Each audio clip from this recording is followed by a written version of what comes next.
Hey, this is Rob Anspach, and welcome back to another edition of eHeroes. Today's eHero is Juliet Easton.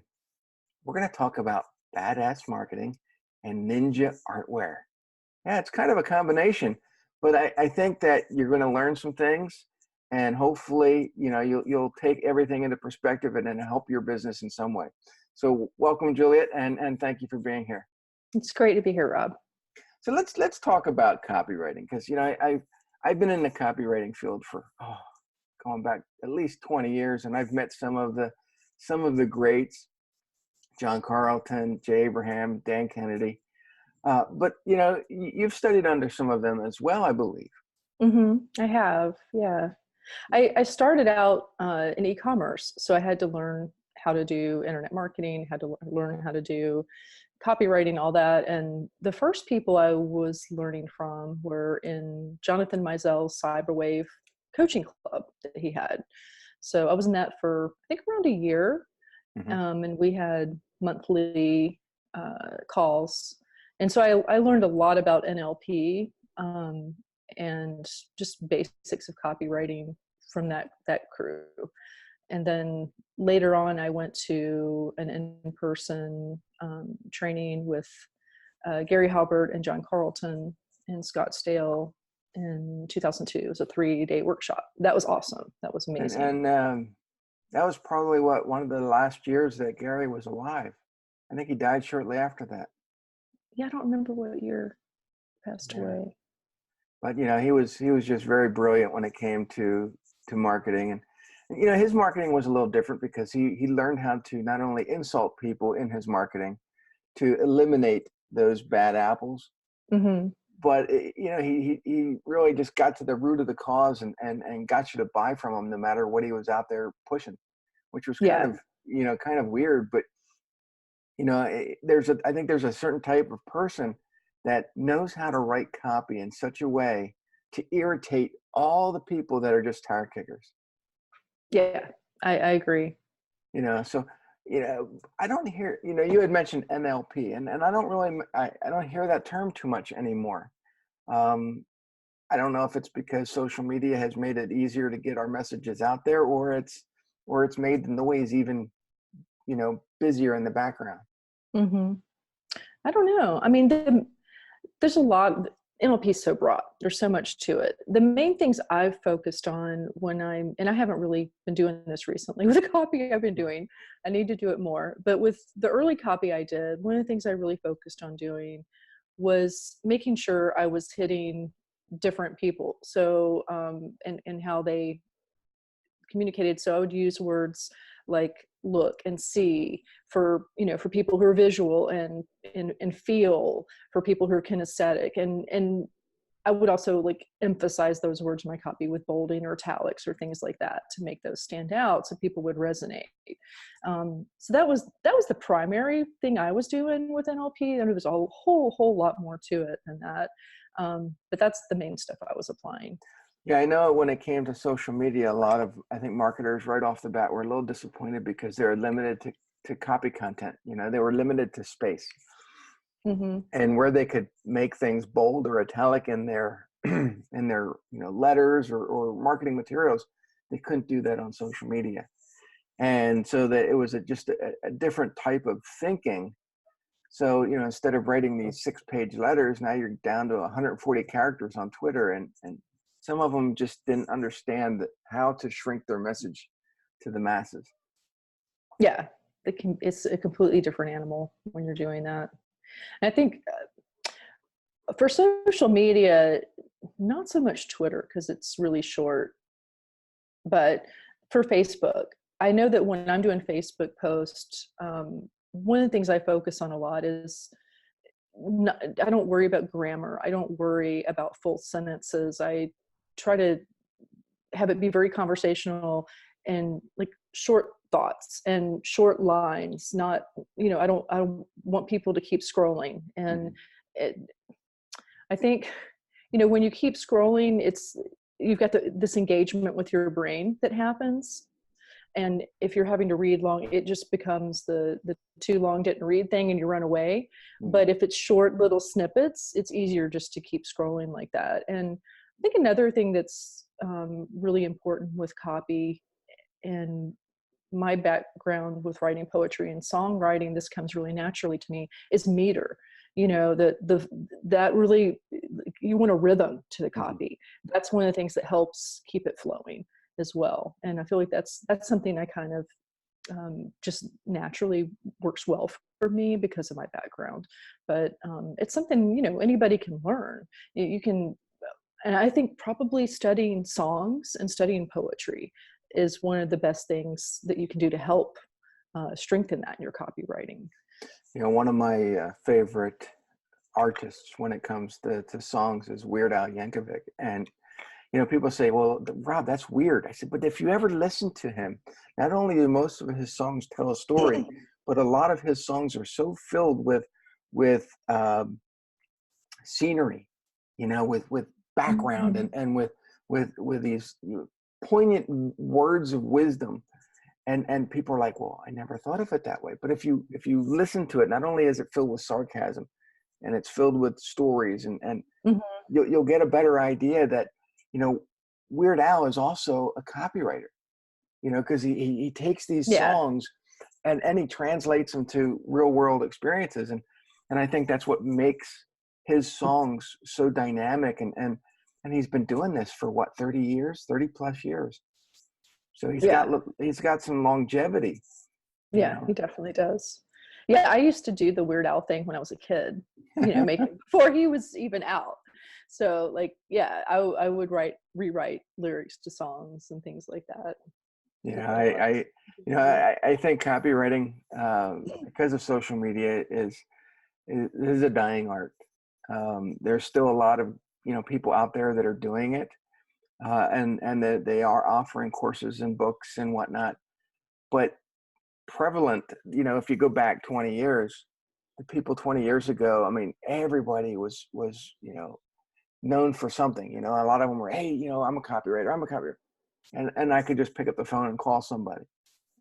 Now you just don't see that skill like it was before. You know, it just seems like a lot of the copywriters are now, you know, just plain old marketers, or they're just, you know, social media people. And it's a whole specialized skill, I think. Yeah, I agree. Definitely. So, you know, I was on your website, and, you know, I saw that you have criteria that you try to stick by when it comes to selecting the right type of clientele. And I like that, because most entrepreneurs do not have any type of criteria when they go to select, you know, who your target audience is. But yours is very simple, and it comes down to 3 components. Can you share what they are? The first one is, if you're an ethical human being and you're selling a product or service that really helps people. So I'm not going to scam anyone. I'm not going to write copy that helps someone scam someone. That's just not okay. And then no MLMs was another one. I can't remember what the third one is. Well, I think that you probably combine the first and the second. The first two. Yeah. You know, being ethical is a big thing. And then the second one was having a product that really helps, a product or service.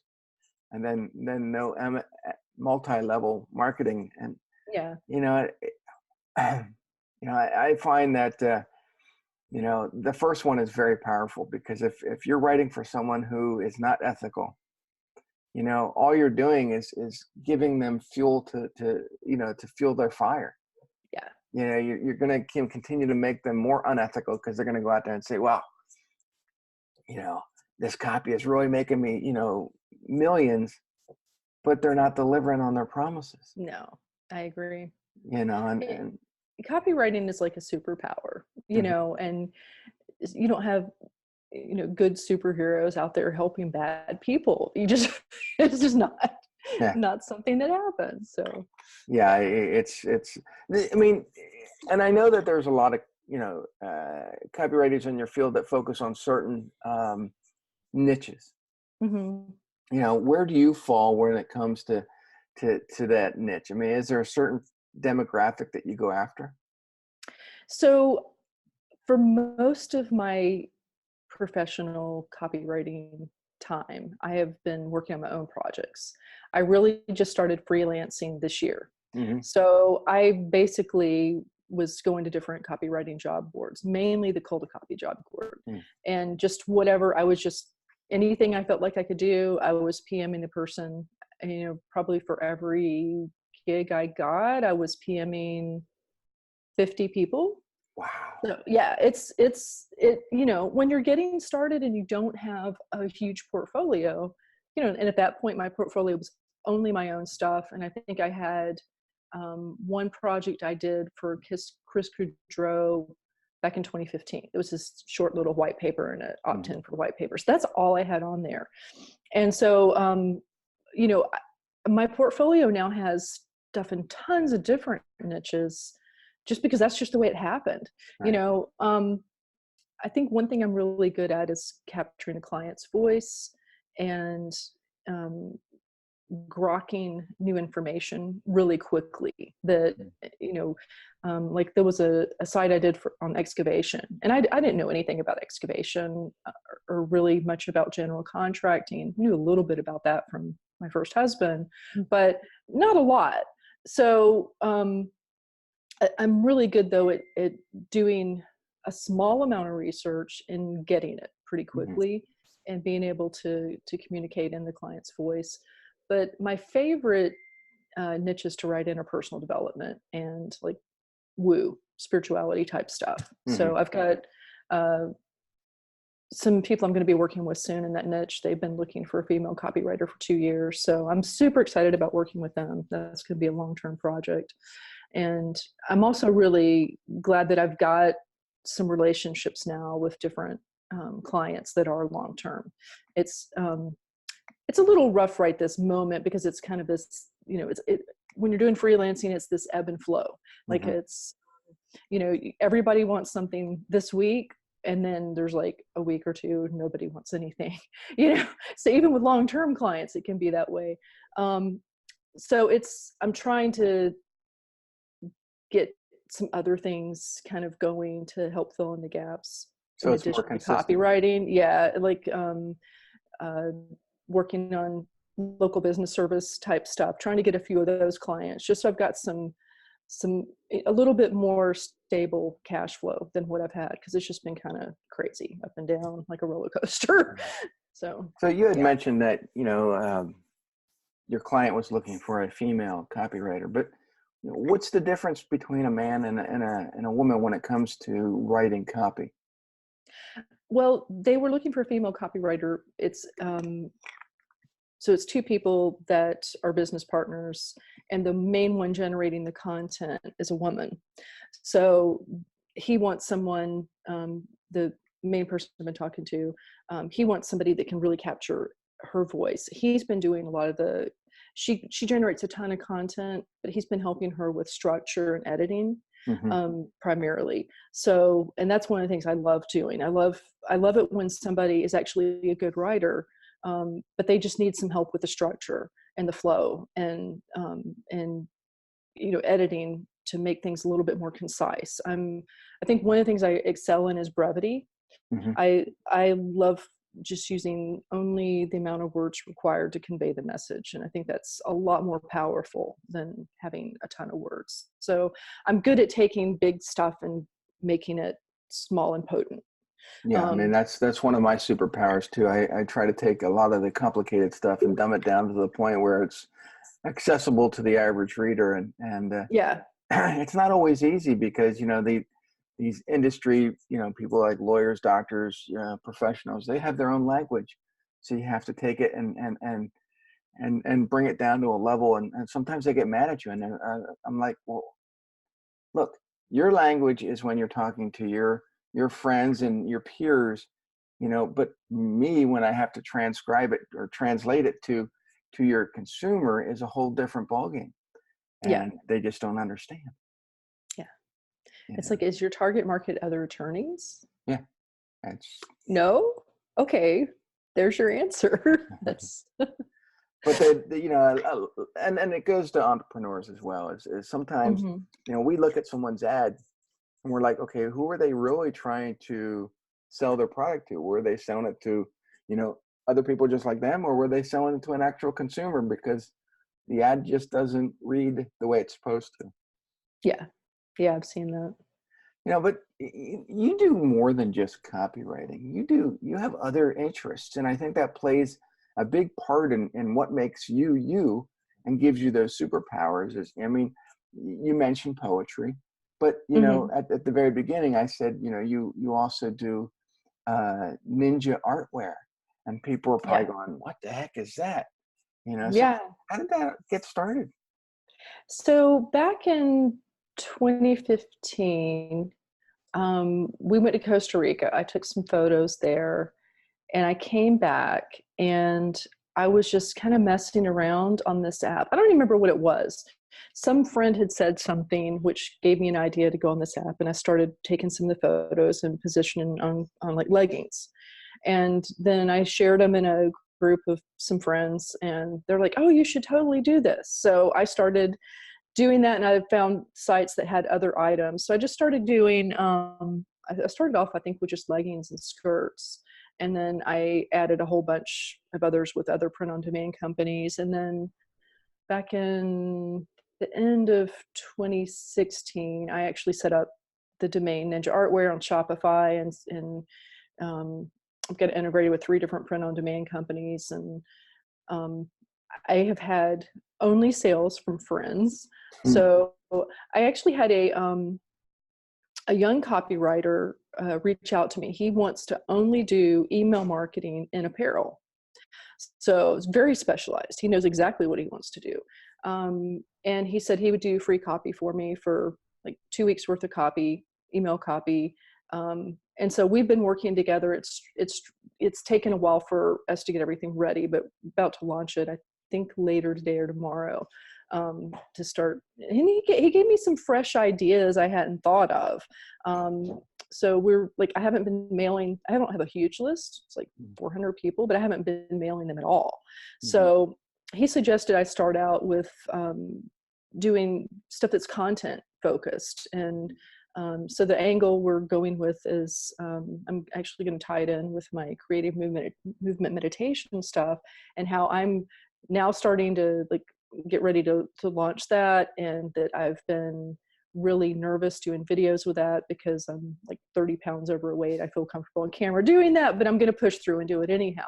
And the whole thing is to focus on bringing your unique message to the world, and expressing your true self with the world. And that like sometimes that ninjas typically hide in the shadows and we're all black, but that you can be a bold ninja, and and sometimes you might want to do that. Like I'm wearing like a black t-shirt, it's got Star Wars on it, but I typically I was going to wear my Star Wars too, but it was in the wash. So yeah, I typically wear like t-shirts that are mainly black with something on them, and black yoga pants.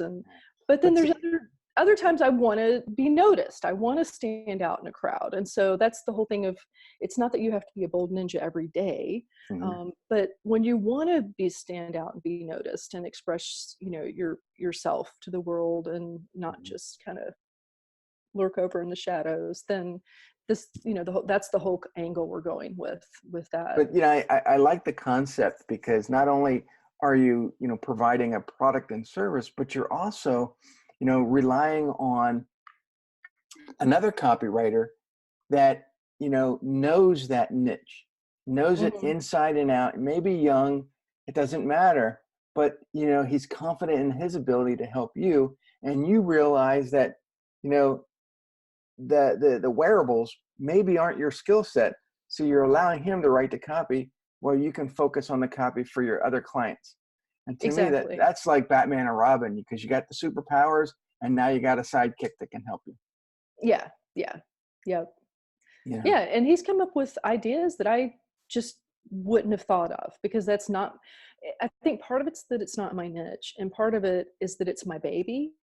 And when something's your baby, you can get too close to it, and it's hard to step back and really see it from the outside in, so I think even if you are a marketer, even if you are a copywriter, when you're wearing your entrepreneurial hat, sometimes it can be really valuable to get insight from other people with those other hats than you trying to wear them yourself all the time, because you get too close to your own thing, you know, and it's hard to really see it. You know, when I was starting out as a consultant, I would take on a lot of different clients. And it got to the point where, you know, my brain was just so overloaded with information that didn't need to be there. And it was preventing me from really truly helping the clients that I really, you know, that really needed my help. So I started just focusing on lawyers, doctors, professionals, instead of, you know, everybody that could breathe. And, you know, it's just, I just found that things worked out more smoothly. I could get more stuff done. I could charge more because now I've become more specialized in the field that I wanted to be in. We can't be all things to all people, but No. you know, we can have a lot of interests, and those interests can help fuel our passion, but we can't you know, try to be all things to all people. No, that doesn't work. Yeah, but besides the artware and the poetry and the copywriting, I mean, I know that there's one more superpower that you have. Music? I don't know. I do a lot of other things.